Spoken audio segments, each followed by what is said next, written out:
Hey there, Mr. Redder here. Welcome back to r/Entitled People Stories. Today, we're diving into more Reddit stories with Karen. My sister used ChatGPT to trick her husband into doing chores. The title sounds wild, I know. But the weirdest part? It actually worked. And somehow, it didn't feel manipulative. It felt kind of brilliant. Let me back up. My sister's in her early 30s and has been married for a few years now. Her husband's not a bad guy. He's funny, kind to animals, loyal, and definitely not some toxic stereotype.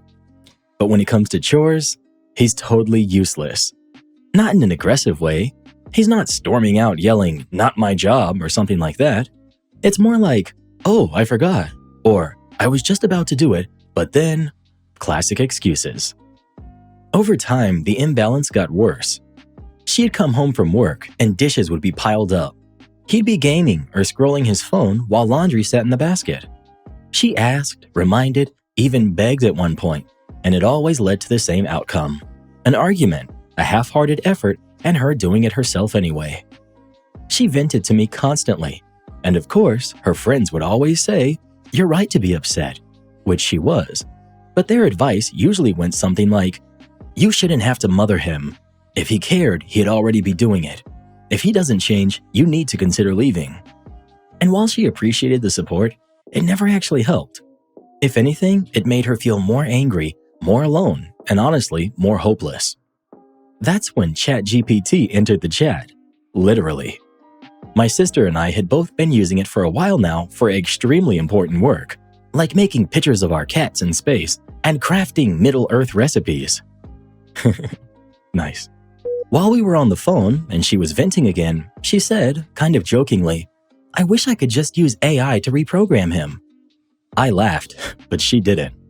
There was a pause, and then she said, "Wait, what if I could?" That night, she asked ChatGPT something like, "How can I get my husband to do more around the house without nagging or starting a fight?" She expected some generic advice. What she got back blew her away. She told me, it didn't blame me or him or say I should leave. It just said, "If your heart wants to stay in this relationship, I'll help you do that. Let's work on it together." She said it felt like talking to a marriage counselor who actually listened. So she kept using it. Every night for a couple of weeks, she'd go into the guest room, pull up ChatGPT, and basically have therapy sessions.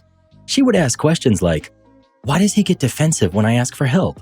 How do I bring up chores without sounding critical? Why does it feel like I'm always the one who has to care about this?" And the answers she got didn't just give her solutions. They made her feel seen. She'd send me screenshots of the conversation, and they were honestly really insightful. One night, ChatGPT told her something like, "You are not broken.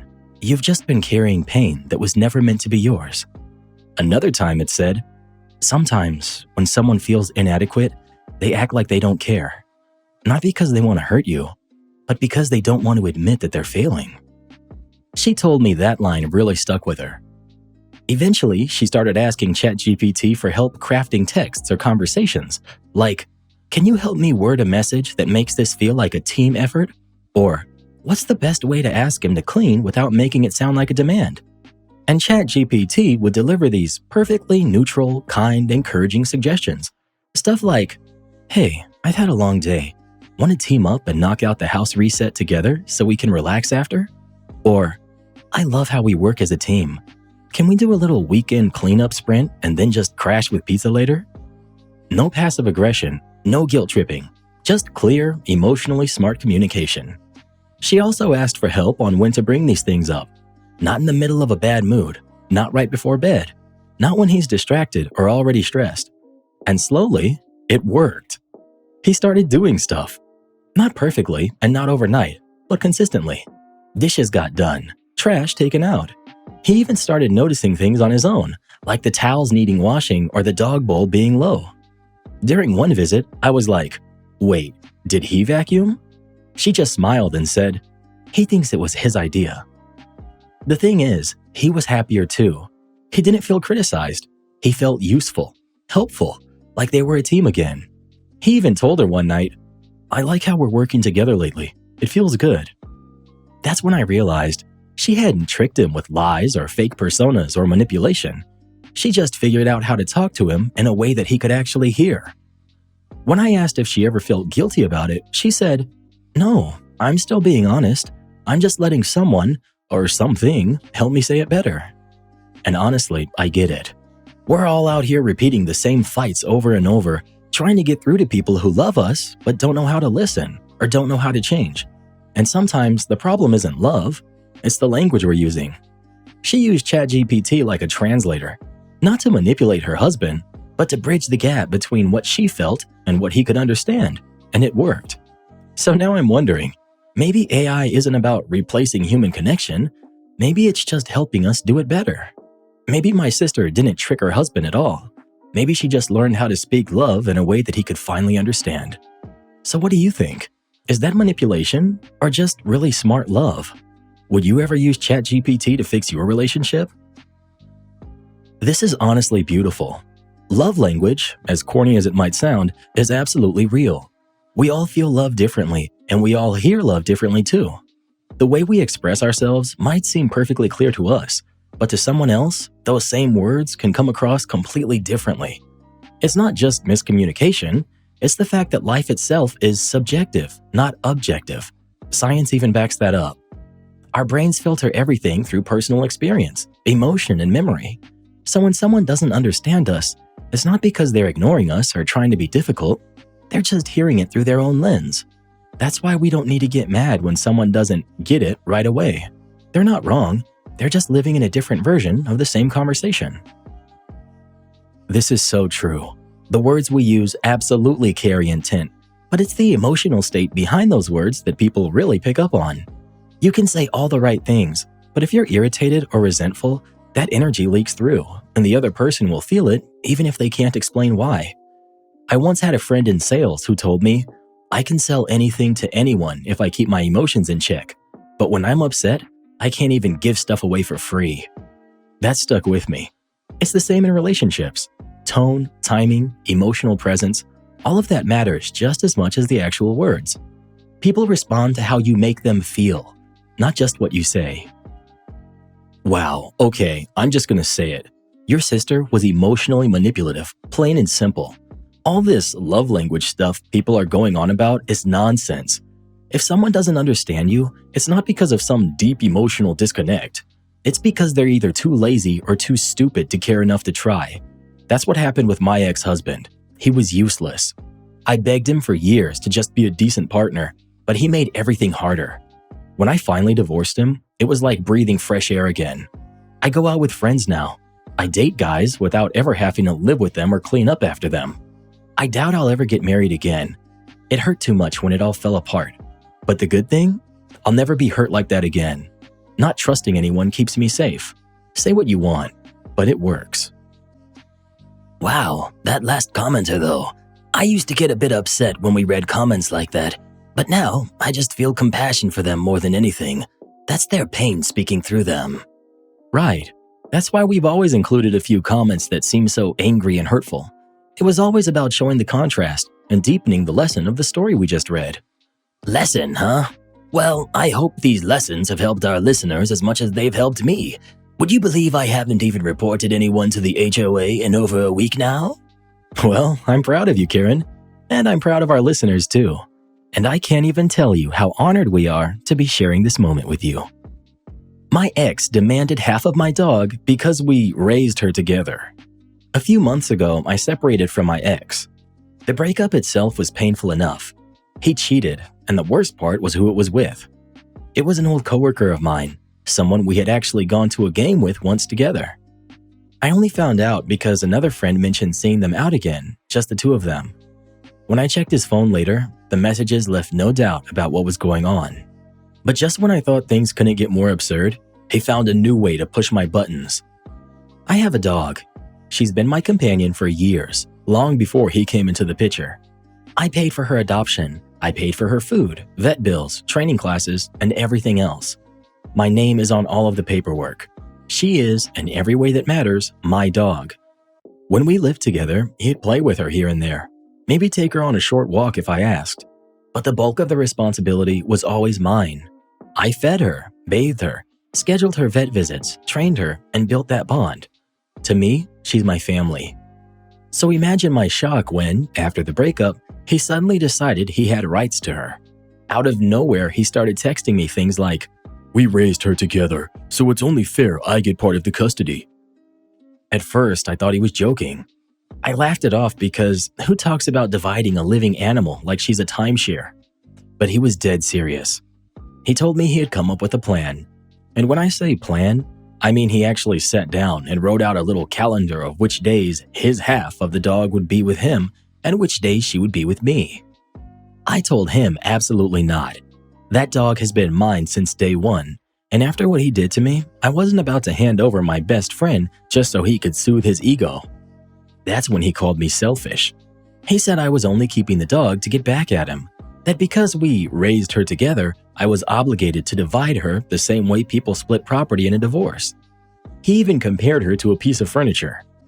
I lost it.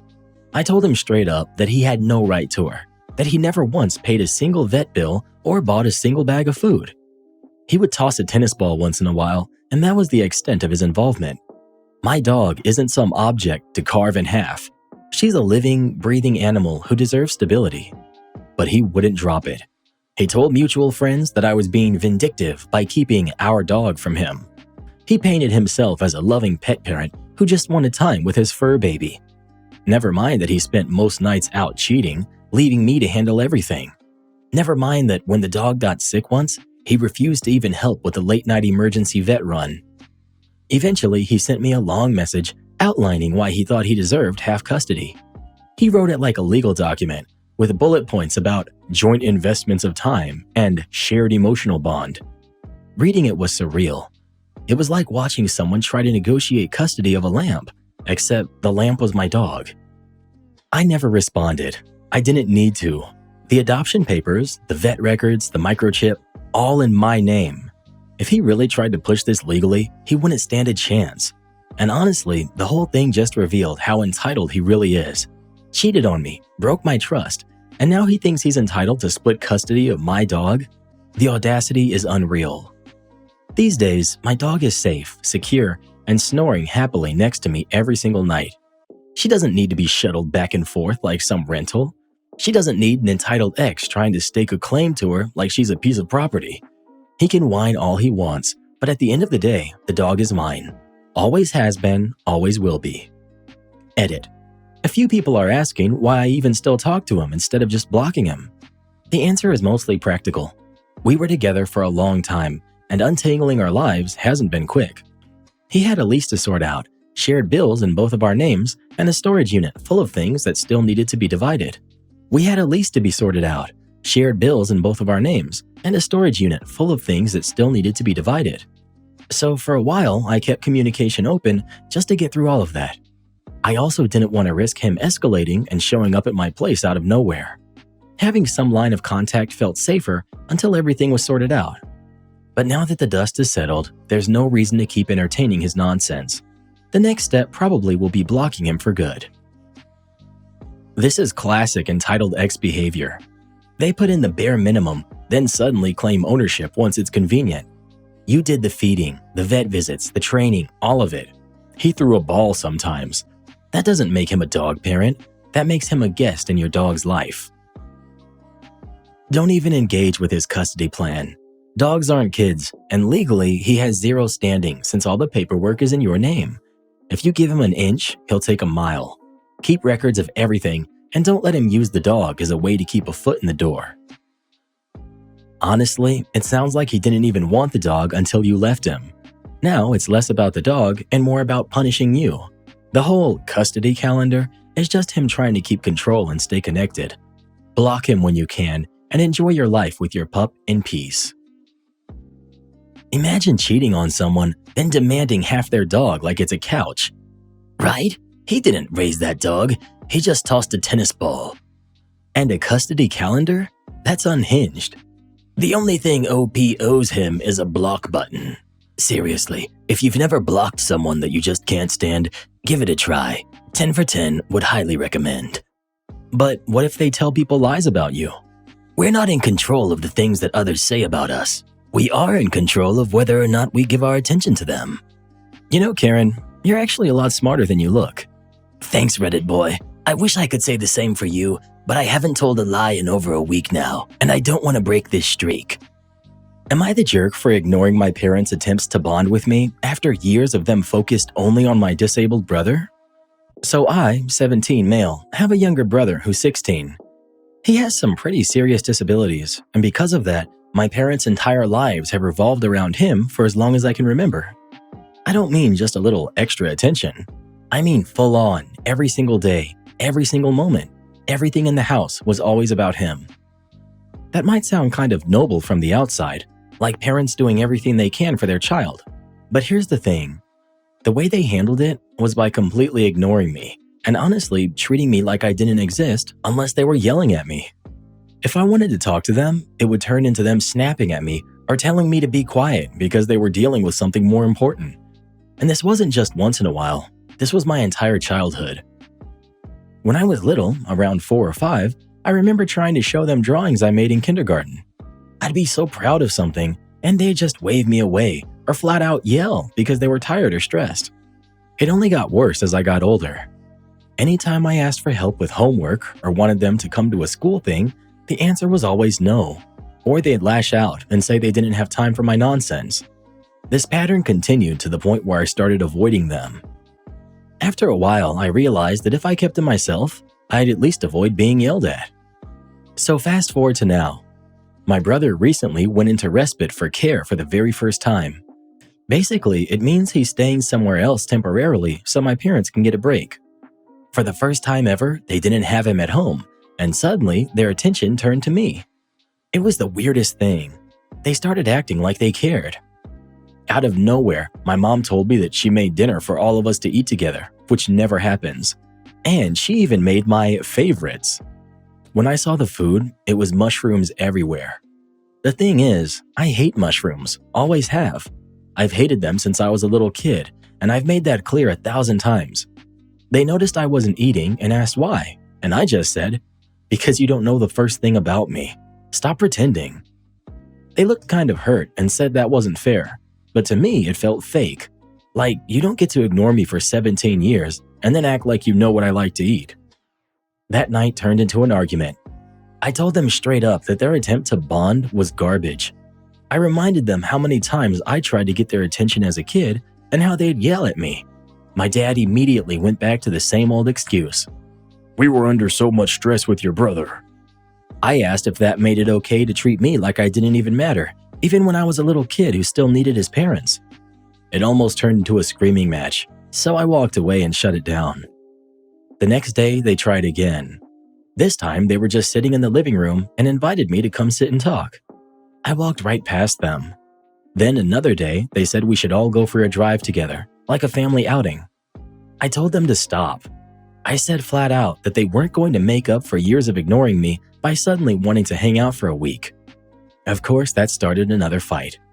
They said it wasn't fair because they were trying now. I asked them where this energy was when I was 6 and begging them to come to a school play, or when I was 9 and wanted help with a science project, or when I was 12 and sitting in my room crying because they wouldn't even eat dinner with me.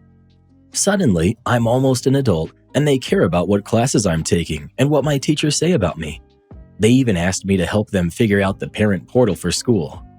They've had access to that my entire life, but never once cared to sign in or check a report card. And now I'm supposed to believe they want to know? The truth is, it's easier to just ignore them than to keep having these arguments. Whenever I try to explain why I don't want their attention, they either make excuses about stress or turn it into me being unfair. I'm tired of opening my mouth and being yelled at. That's been my life for as long as I can remember, and I know exactly what's going to happen. My brother's coming back from respite care soon, and once he's home, all of this will go right back to how it used to be. The yelling, the ignoring. I'll go back to being invisible because they'll be too busy with him. So no, I don't feel guilty for shutting them down now. They had years to show me that I mattered, and they chose not to. A week of awkward dinners and fake family time isn't going to erase that. Am I the jerk? I have a disabled brother. You know what my parents never did? There were 4 of us in total, and they never made me feel unwanted or unloved. They came to my track meets, my school plays, and they told me they loved me. When things got hard for little kid me, they were there to love and comfort me like parents should. As a result, I love my disabled brother. I've been asked, and I'm fully prepared to take on the responsibility of his care once my parents can't. It will look different. He'll live in a supervised apartment or whatever he needs, but I'll be the one who goes and gets him for Christmas. I'll be the one who manages his money and visits to make sure he's getting good care. Your parents failed both of their children, and that's unfortunate for both of you. Your parents probably realize they need to butter you up so you'll take care of them and your brother in the future. Years of neglect cannot be fixed overnight, but it also feels like if your parents do try to act like decent parents, they'll treat it as if they're going out of their way for you and then use it as a weapon to guilt trip you. Hang in there for a couple more years, and once you're an adult, you can move out and focus on your own life. You're 17. Soon you'll be an adult, and they won't be able to stop you from moving out or cutting contact if that's what you want. It sounds like they're trying to love bomb you, so you'll end up as your brother's full-time caregiver. Focus on your future. Quietly gather your important documents: birth certificate, passport, social security card. Make sure your bank accounts are secure and that your parents don't have access. If possible, open a new account at a different bank. Change your online banking passwords. And if you're in the US, check your credit report and lock it to prevent fraud. And if you're applying to colleges, have any mail sent to a trusted friend so nothing gets lost. So the parents ignored him for 17 years, and now they're suddenly trying family bonding? Yup, after making him mushroom dinner. That's not bonding. They're recruiting him to be the future caregiver. Exactly. And at 17, that's the last thing he should worry about. I'm with OP. Protect your future, kid. Don't fall for guilt trips. Supervisor told me sarcastically to call the fire department. So I did. Back in the early 90s, I was working a retail job in between careers. Yeah, I'm old. Stay off my lawn. Anyway, I never planned to stay long, but I needed something to tide me over. The store was part of a big department chain that doesn't even exist anymore. If you worked retail in those days, you probably know exactly the type of place I'm talking about. This was December, peak Christmas shopping season, and corporate had only one goal: cram as much product into the sales floor as humanly possible. It didn't matter if customers could walk through the aisles or not. They wanted every rack stuffed, every table overloaded, every shelf packed. The result was chaos. You couldn't just walk down an aisle. You had to twist sideways to squeeze past displays, bump into fixtures, and sometimes even back up because two carts couldn't pass each other. Customers were constantly frustrated. You'd hear muttering, complaints, even people abandoning carts because it was just too much hassle. Employees struggled too. Trying to get from one end of the store to the other with restock boxes felt like navigating a maze. One day, I made an offhand comment to my supervisor. I said something like, "If the fire department ever came in here, they'd shut us down on the spot.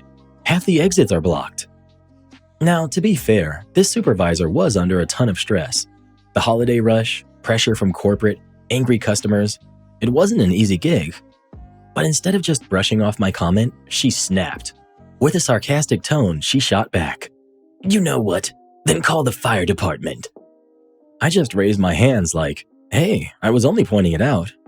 She gave me my assignments for the day and walked off, still frazzled. But her words stuck with me. She said, "Call the fire department." Well, she told me to. That evening on my way home, I passed a government building that housed several local offices, including a fire department connection. I decided, why not? I walked in, explained to the receptionist that I had a concern about fire safety at my workplace. She pointed me to a phone and told me to ask the operator for the fire department's non-emergency line. When I got through, I ended up speaking directly to the fire chief himself. I told him about the overcrowded aisles, the blocked exits, the fire madness, and even mentioned that my supervisor had joked about calling them. The chief actually laughed and said, "We'll check it out." I figured maybe they'd send a guy in plain clothes, maybe leave a warning, nothing major. I had the next day off, so I didn't think much more of it. When I came back to work, the gossip was flying. Customers had been cleared out, the doors had been locked, and the store had been shut down for over 5 hours. Here's what happened. The fire chief didn't just send someone. He brought a whole crew from the station to do a full inspection. They walked the floors, checked every aisle, and sure enough, it was a fire hazard nightmare. He told the store manager straight up that the aisles had to be cleared and fixtures removed. The manager, puffed up with corporate orders, said no. He claimed the layout came from higher up and that his hands were tied. The fire chief wasn't having it. He reminded the manager that safety codes don't bend for corporate memos. When the manager still refused, the chief turned to his crew and said, "All right, boys, close them down." And just like that, right in the middle of holiday shopping season, the store was evacuated. Customers had to leave their carts behind. Employees were scrambling. The entrances were locked, security stood at the doors, and to make the point clear, even the sheriff's department showed up. The store stayed closed for 5.5 hours while the fire chief, the manager, and the whole team of employees tore down fixtures, moved displays, and cleared aisles until everything met code. Imagine the loss of sales. December, the busiest time of the year, and the store was dead quiet. Corporate was furious when they found out. You could practically hear the anger in the phone calls from upstairs. But to my surprise, the store manager kept his job. He got chewed out, sure, but they didn't fire him. My supervisor never connected the dots back to our conversation either. She treated me the same as always, maybe too overwhelmed to even remember her sarcastic comment. A week later, I was nearby when she asked the manager why we couldn't set up some new display in a certain way. The manager just shook his head and said, "The fire department won't allow that." End of discussion. I stuck around that job for a few more weeks before moving on, but that one moment of sarcastic, malicious compliance really stuck with me. Fire marshals do not play. People think they're like some optional inspector you can just brush off, but no. If they say you're blocked or unsafe, that's it. Fixtures, corporate orders, none of that matters. There's no better way to make a fire marshal's day than to tell them you can't come in or we're not moving anything. That's like Christmas morning for them. They live for shutting people down when safety's ignored. Fire codes, like OSHA regulations, are written in the blood of the fallen. They're not suggestions. They're there because real people have lost their lives in situations where exits were blocked or hazards were ignored. Any manager who thinks it's negotiable is asking to get burned, literally and financially. Imagine thinking you can argue with a fire chief in December retail season. And just like that, Christmas shopping turned into fire safety training. My boyfriend has a close female friend who blatantly dislikes me. How can I confront my boyfriend? Plus, final update. I, 29 female, have been with my boyfriend who's 30 for 3 years, and we share an apartment. He has a female friend named Nell, who's 34, and they've been friends for years before I came along. I had no issue with their closeness. I have male friends and knew I'd be a hypocrite to leap to judgments. However, at this point, I feel justified in thinking the way I do about her. The first time I met Nell, it was clear she didn't like me. She came into the bar excited to see my boyfriend, but when she noticed me, her entire demeanor changed. She shook my hand and dug her nails into my skin before ignoring me for the rest of the night. She even seemed upset that I took the seat beside my boyfriend and quietly left halfway through the evening without saying goodbye. So my first impression of her wasn't good, but I tried to reason with myself that not everyone gets along and that I didn't need to be friends with my boyfriend's friends. As time passed, it became clear that Nell's attitude towards me wasn't improving. She had a way of openly mocking me in front of groups, making side comments, and loudly joking about my voice or appearance. My boyfriend would stand there and say nothing, and when I asked him about it afterward, he had claimed that he hadn't noticed it. She would also make a show of hugging him hello and goodbye while ignoring me. She mixed this behavior with smiles and basic politeness, so it was tough to articulate exactly what she had done. I felt very much like I was back in high school. I eventually decided I didn't need someone like that in my life, so I just stopped going to events where she would be present. I haven't seen her in about a year. My boyfriend still sees her regularly, and they text often. Now I'm at a point where I fully believe they've either dated in the past or have something going on now. I've tried gently bringing this up with him, but he denies they ever dated and makes me feel like I'm being jealous and bitter by asking. I end up suppressing those feelings until something triggers them again. I've reached the end of my tether with this situation. The final straw for me came when my boyfriend left his phone open and I saw a text exchange between them. Nell had sent him a heart emoji and my boyfriend had written something about how he was thinking of her. I know I should have said something then and there, but I felt numb and decided to go to bed. I'm trying to figure out how to handle this. Is it possible nothing's going on here? I've tried to convince myself, but then something else pops up that makes me doubt it. Maybe friends do just send hearts, and maybe I'm making this up because I don't care for Nell. I don't want that to be the case. I'm at a point where I feel he either has to tell me the truth and restrict contact with Nell, or I don't think I can maintain the relationship. I feel constantly disrespected, and I want something to change, but don't know how to go about it. Any advice would be welcomed. Update. A few days ago, after a lot of tearful soul-searching, I decided the best thing for me to do would be to walk away from the relationship. I sat my boyfriend down and talked to him about it. I explained that I always felt like the third wheel in my own relationship, and that for my own happiness, I don't want to be in a relationship that made me feel that way anymore. I gave him examples of this from my original post, such as his lack of boundaries with Nell and his disinterest in standing up for me whenever she mocked me. I also told him my trust in him had eroded to the point where I felt unsure of what I really was to him. I told him I still cared about him and wanted him to be happy, but that I wanted to be happy too. My boyfriend sat silently for a while before asking, "So, you're jealous of Nell?" I felt like he had barely processed anything I just said, and when I tried to clarify, he got defensive and told me he was allowed to have female friends. I could tell he wanted to turn it into an argument, and since my mind was already made up, I ended the conversation. He then played a computer game and acted like I wasn't there as I packed my things and left. I've been staying with my best friend, who's amazing and always supportive. We're actually looking into sharing a place together. I burst into tears on her doorstep, and we hugged it out before having a movie night with pizza and wine. It felt really therapeutic, like a weight was lifted off my shoulders. My family has been amazing too, rallying around me and taking me out for little meals and stuff. I even got 1 or 2 sweet messages from my boyfriend's friends, saying they were sorry and that they fully understood my point of view, which is interesting. I thought that would be the end of it, but the next morning I woke up to messages from a number I didn't recognize. It was Nell. I honestly didn't think she'd contact me, so seeing walls of text in my inbox was a shock. Let me run down some of the things she said. She repeatedly insisted that she never bullied me and said she had no idea where that came from. She claimed I'd always seemed cold towards her, so she tried to make little jokes to break the ice. Openly mocking someone is an interesting method, but I digress. Lastly, she told me I was making things up by suggesting she had ever had a thing with my ex. They were just friends. She finished with a passive-aggressive apology, saying I had ruined my own relationship by being jealous and listening to voices in my head. I didn't respond to her venom or try to get the last word. I know she wanted to repeat her tried and true method of hitting out at me and enjoying my reaction, so I didn't give her one. I've been focusing on other things to start rebuilding my self-esteem and happiness. My ex has not tried to contact me since I left, and I'm glad.